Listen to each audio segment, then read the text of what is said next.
কাহিনী শুরু হয় দ্বিতীয় বিশ্বযুদ্ধের সময়, যেখানে আমরা এক অজানা দ্বীপ দেখতে পাই।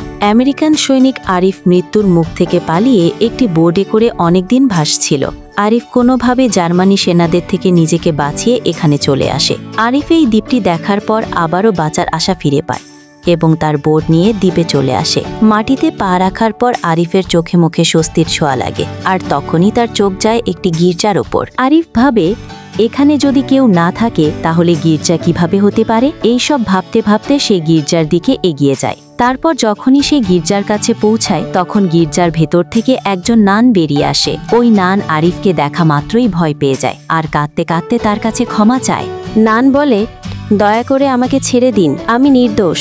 তখন আরিফ তাকে শান্ত করার জন্য হাত তুলে বলে, তুমি শান্ত হও, আমি শত্রু নই, আমি একজন আমেরিকান সৈনিক। এই নানের নাম ছিল সিস্টার মেরি।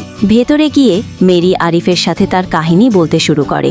সে বলে, আমরা কয়েকজন সিস্টার এই দ্বীপে এসেছিলাম মানুষদের ধর্মীয় জ্ঞান দিতে, কিন্তু আমরা এখানে আসা মাত্রই জার্মানি সেনারা আমাদের বন্দি করে রাখে। তারা আমাদের অন্য কোথাও পাঠিয়ে দিয়েছিল, কিন্তু কোনোভাবে আমি পালিয়ে এই দ্বীপে চলে আসি। তবে আমার সব সঙ্গীদের নিয়ে গেছে, আর আমাকেও কেউ বাঁচাতে আসেনি, কারণ সবাই ভেবেছে আমিও তাদের সাথে আছি। জানি না তারা বেঁচে আছে কিনা। তারপর থেকে আমি এখানে একা থাকতে শুরু করি। মেরির কথা শুনে আরিফ দুঃখ প্রকাশ করে। এরপর আরিফ তার নিজের ঘটনা বলতে থাকে। সে বলে, আমি আমেরিকান মেরিনের একজন সৈনিক। জার্মানি সেনারা আমাদের জাহাজে আক্রমণ করেছিল। তারপর আমার টিমের সবাই মারা যায়। আমি একা বেঁচে এখানে পৌঁছেছি। এরপর তারা দুজন খাবারের ব্যবস্থা করার প্ল্যান করে। আরিফ গাছে উঠে নারকেল পাড়ে। তবে কতদিন তারা শুধু নারিশ খেয়ে বেঁচে থাকবে, তাই আরও খাবারের সন্ধান করতে থাকে। তখন আরিফ সমুদ্রে একটা কচ্ছপ দেখতে পায়। ওই কচ্ছপটা যদি আমরা ধরতে পারি তাহলে আমাদের কয়েকদিনের খাবার জোগাড় হয়ে যাবে। এরপর দুজন বোট নিয়ে সমুদ্রে নেমে পড়ে, কিন্তু কচ্ছপটি ধরা এত সহজ ছিল না। অনেক চেষ্টার পর আরিফ কচ্ছপটি ধরতে পারে, আর রাতে তারা এটি রান্না করে খায়।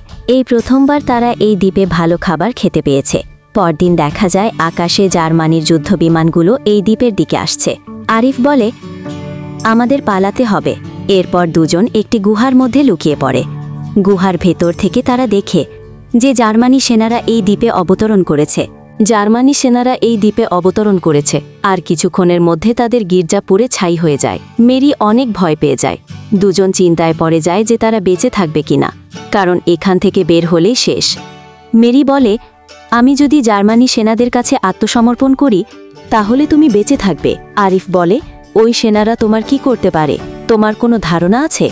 যেভাবেই হোক আমাদের এখানেই লুকিয়ে থাকতে হবে। সন্ধ্যার পরে আরিফ মাছ ধরতে বেরিয়ে পড়ে, কিন্তু তার কপাল খারাপ, কারণ কিছু জার্মানি সেনারা তাকে দেখে ফেলে। তবে ওই সেনারা আরিফকে ওদের সদস্য ভেবে ক্যাম্পে নিয়ে যায়।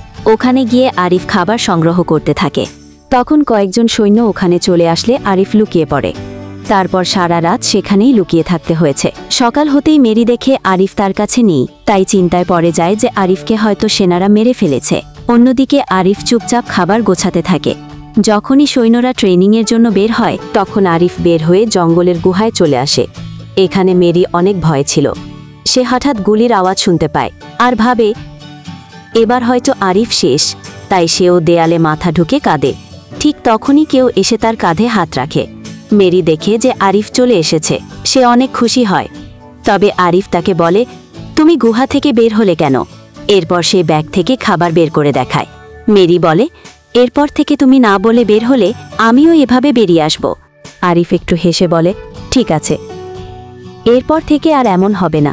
পরের দিন আরিফ মেরির জন্য একটা ফুল নিয়ে আসে আর তাকে দেয়। মেরি ফুলটি নিয়ে হাসে। মেরি বলে, আমি একজন নান, আমার এই দায়িত্ব ছেড়ে দিতে পারি না।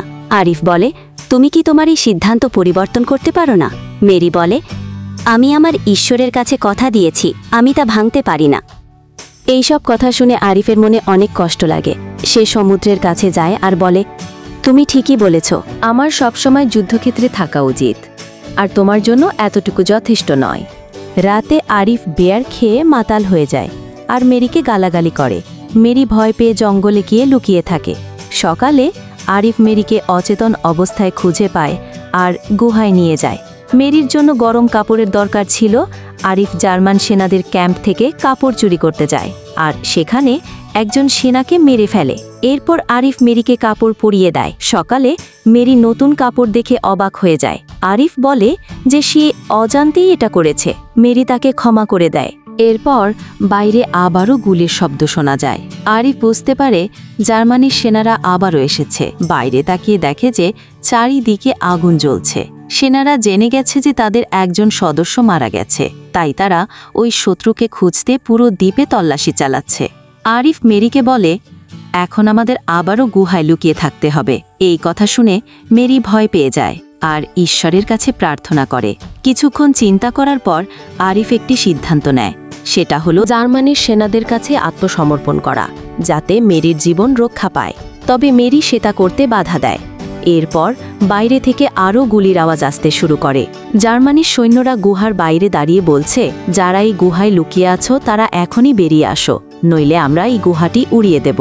আরিফ চিন্তায় পড়ে যায় কি করবে। সে নিজের মৃত্যুকে মেনে নেয়। মেরি ভয়ে কাঁদতে থাকে আর প্রার্থনা করে। তখনই হঠাৎ বিস্ফোরণের শব্দ পাওয়া যায়। বাইরে অনেক বোমা ফেলা হচ্ছিল।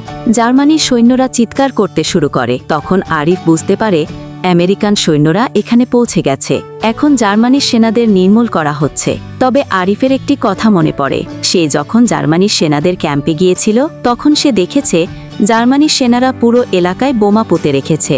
যদি আমেরিকান সৈন্যরা এগিয়ে যায় তাহলে তারা ওই বোমার শিকার হবে। আরিফ একটি উপায় বের করে। সে নিজেই বোমগুলো নষ্ট করে ফেলবে। এরপর আরিফ বাইরে এসে এই বোমাগুলো নিষ্ক্রিয় করতে শুরু করে। তবে এ সময় আরিফও গুরুতর আহত হয়। তবে তার এই সাহসিকতার জন্য অনেকের জীবন বেঁচে যায়। সবকিছু শান্ত হওয়ার পর মেরি বের হয় আর আরিফের কাছে যায়। সে আরিফের ক্ষতস্থানে ব্যান্ডেজ করে দেয়। তখন আরিফ বলে, আমাদের হয়তো আলাদা হওয়ার সময় এসেছে। সম্ভবত আমাদের আর কখনো দেখা হবে না।